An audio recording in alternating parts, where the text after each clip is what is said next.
food. Oh, wow. The supermarkets are full of it, from the exotic to the everyday. It looks like some kind of gherkin party. But how much do we really know about the grub we eat? The mother of all lager. We'll be travelling the world, Roadblock ahead. All normal on a food unwrapped. tasting everything we can, A donut with bacon on. Oh, I'm in crumpet heaven. and taking on any challenge. To reveal the secrets behind the food on our plates. The most delicious thing I've ever had. Coming up, some of our favourite food unwrapped stories. I'm in Thailand, getting stuck into squid. That could almost drag a boat down. Wow. I find out why perfect pesto doesn't have to cost a packet. This is ridiculously difficult. And I head down under in search of a surprising new source of meat. Oh my God, our first kangaroo spot.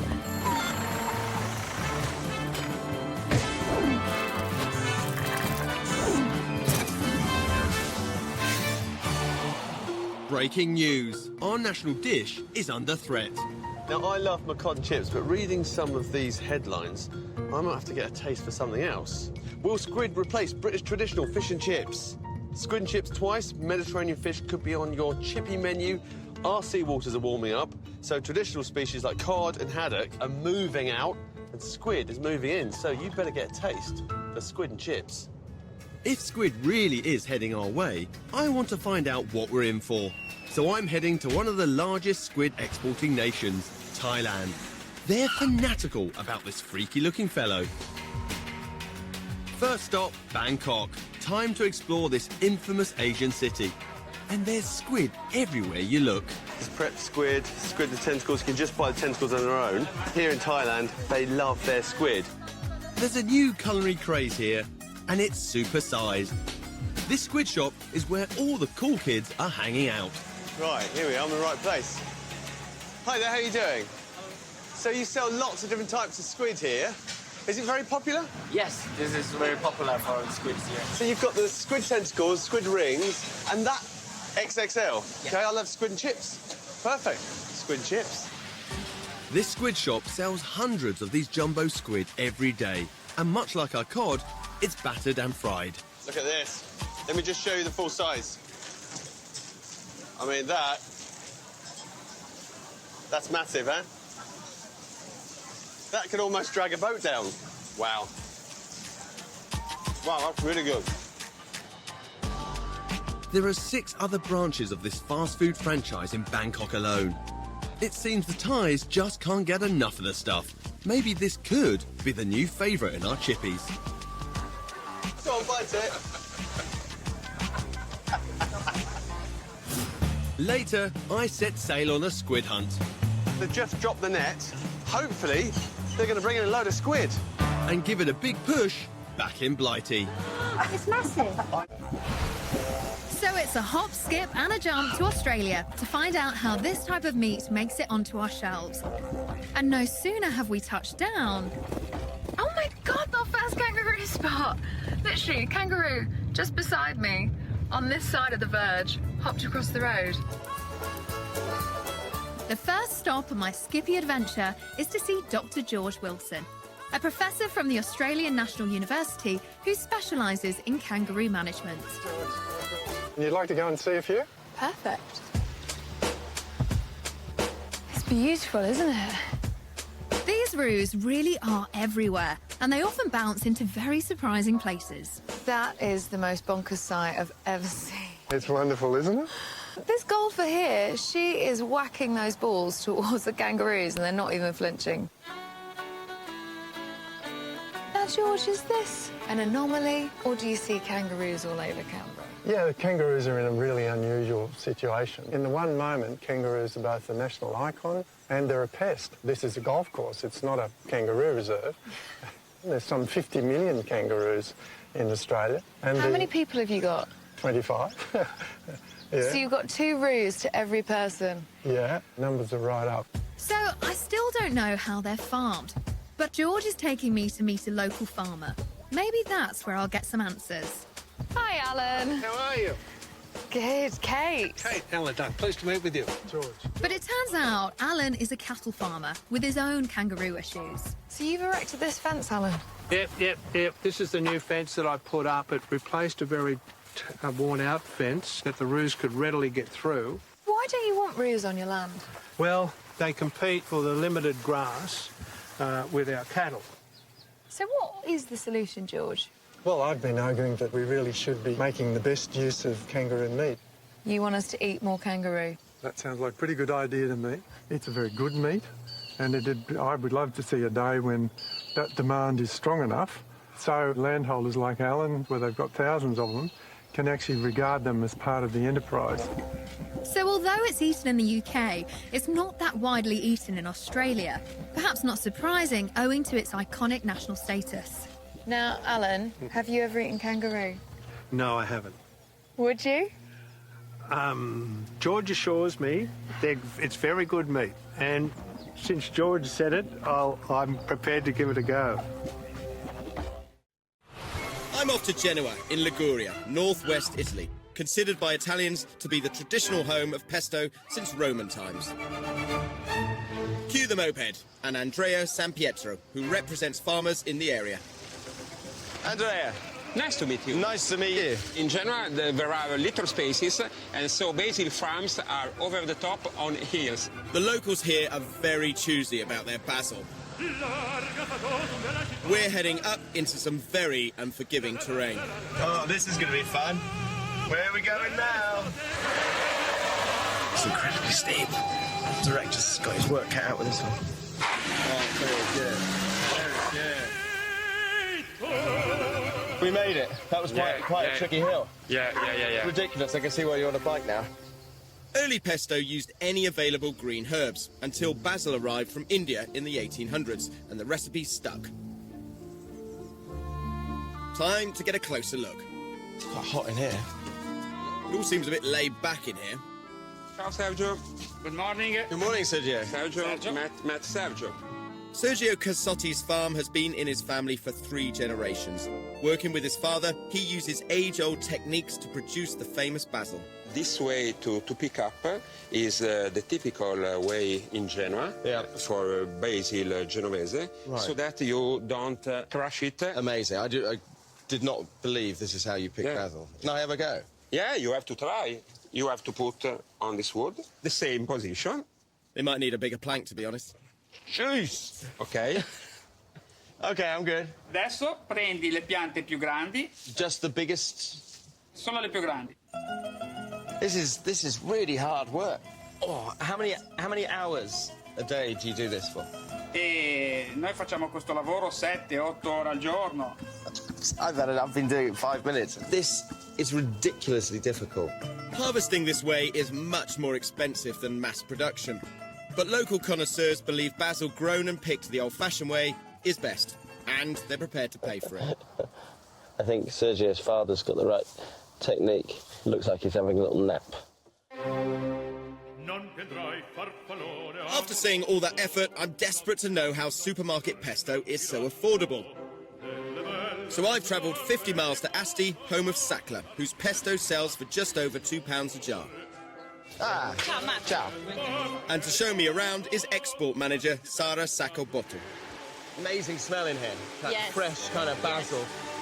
Wow, there's loads and loads of it.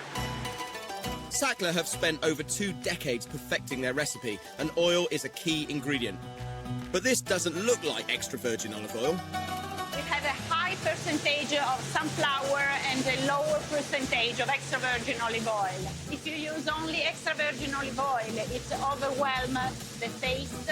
So if you use 100% extra virgin olive oil, it'd be very expensive and it will be very strong in taste. Yes. Instead of expensive Reggiano Parmesan, they use a mixture of Pecorino and the cheaper Grana Padano cheese. These have a shorter aging process, which means they cost less to produce. Can I smell it? Wow, beautiful.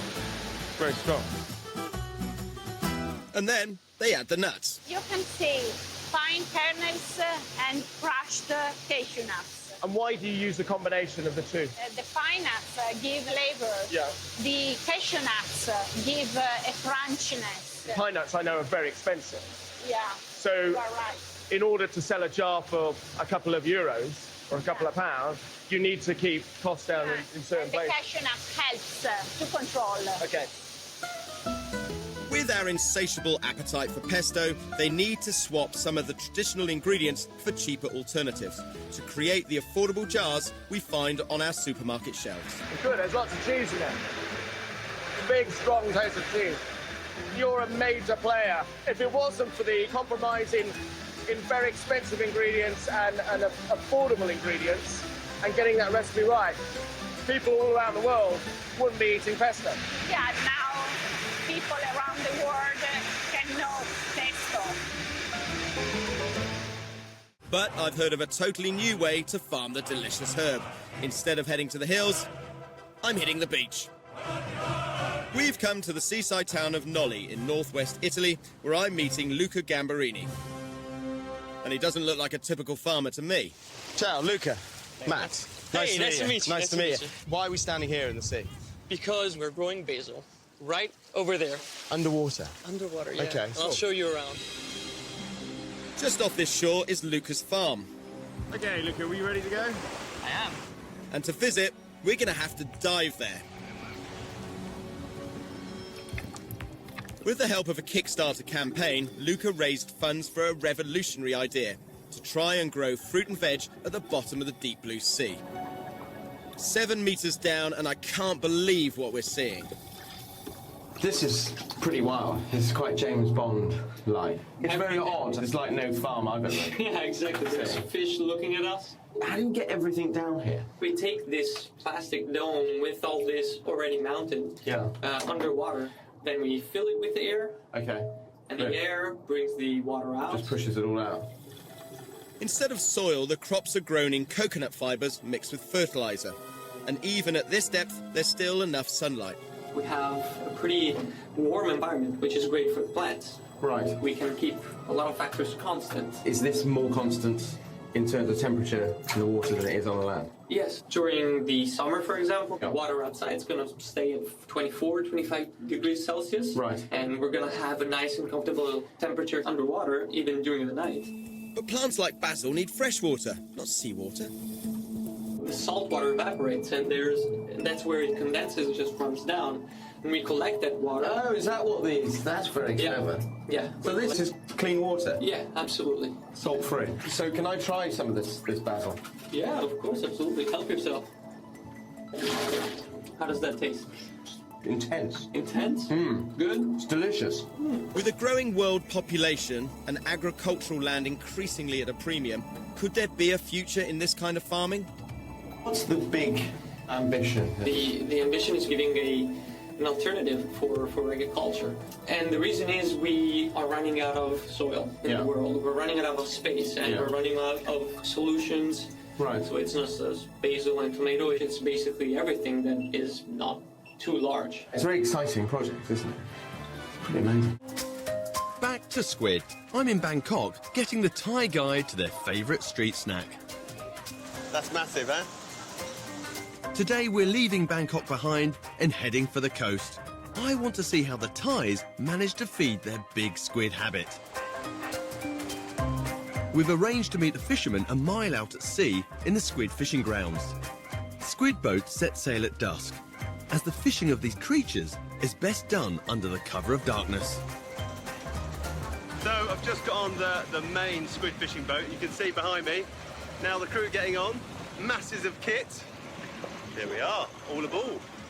But why is it lit up like a Christmas tree? Hi, I'm Jim. Nice to meet you.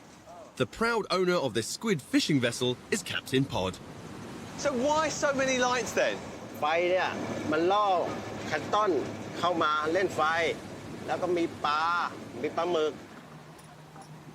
The green light is particularly effective at penetrating deep into the water, attracting large amounts of plankton. The fishing fleet's lights are even visible from space, as these amazing images from the International Space Station clearly show. So they've just dropped the net, and the weight of it has pushed the boat right over, so I'm literally just facing the ocean. Lights have all gone off, just the lights this side where the net is. Hopefully, they're going to bring in a load of squid. Look at all the fish jumping as well. Killing the lights on one side should corral all the plankton and squid to the other side of the boat. Here we go. That net doesn't exactly look brimming. Is that it? So is this the usual amount of squid that you catch each night?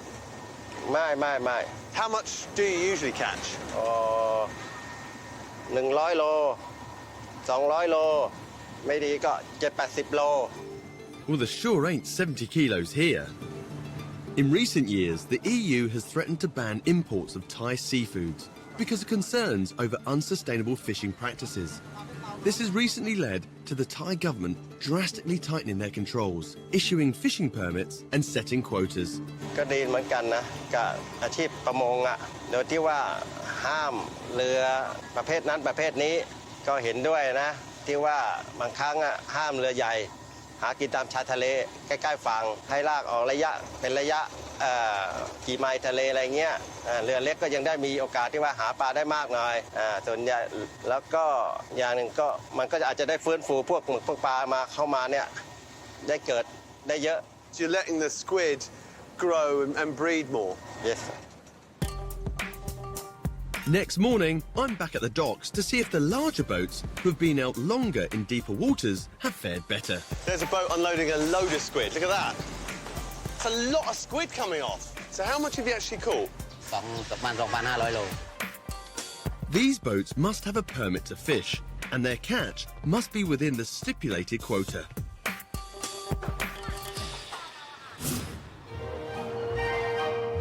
Back in the UK, if our seas really are going to be full of sustainable squid one day, could the general public acquire a taste for these slippery suckers?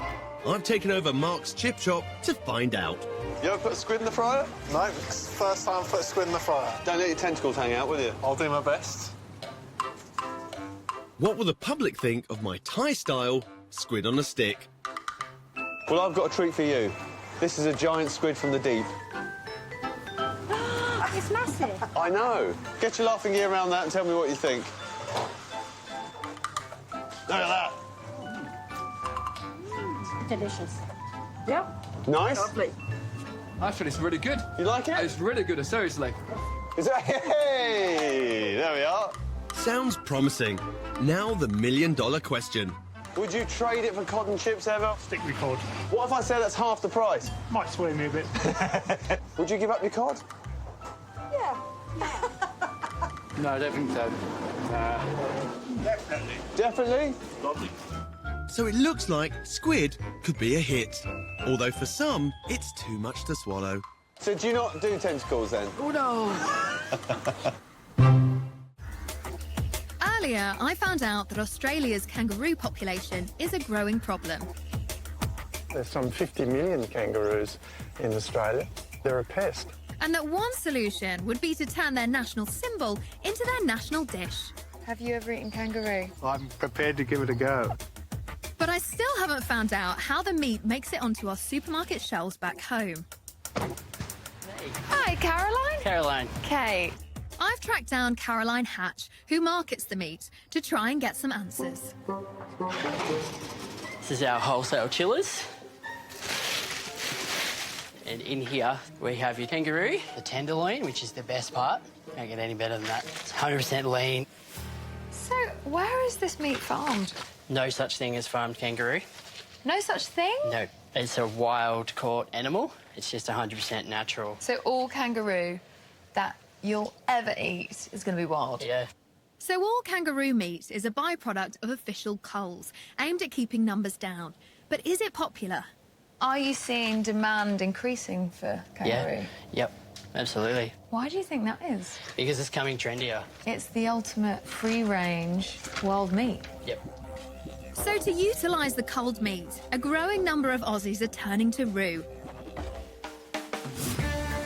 And where better to try this Australian delicacy than a Bondi Beach barbie, all cooked up by top chef Guy Turland. Hey! Hello, how you doing? Hey. Guy, nice to meet you. What a kitchen, Kai. Thank you. Welcome to my backyard. How beautiful is it? Incredible. Yeah. What have we got here? We've got kangaroo. Look at it. I mean, there's no fat on that, is there? No fat at all. It's got a similar taste to venison. But the key to kangaroo is to cook it either really slowly or really quickly. Are you cooking up more kangaroo? Yes, I personally am using kangaroo heaps. And I think, you know, the whole trend in restaurants of foraging and understanding what's in your backyard and what's sustainable, and yeah, chefs are all over it. But it's controversial. Well, I don't see why people think it's controversial. You know, it's skippy, isn't it? Well, it is, but it's no different to, you know, cattle or pork or, you know, Babe the pig. You're absolutely right. And because this meat is a byproduct of the culls, it would only go to waste if people, including us, didn't eat it. That is looking really tasty. Oh, boy. Boom. That is knockout.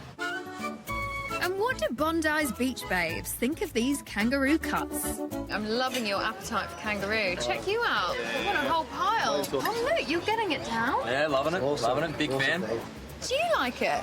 This is actually quite nice. It looks like I may have found some local converts. Sorry, Skippy. I think we should put another kangaroo on the barbie. Here's the kangaroo. Yeah.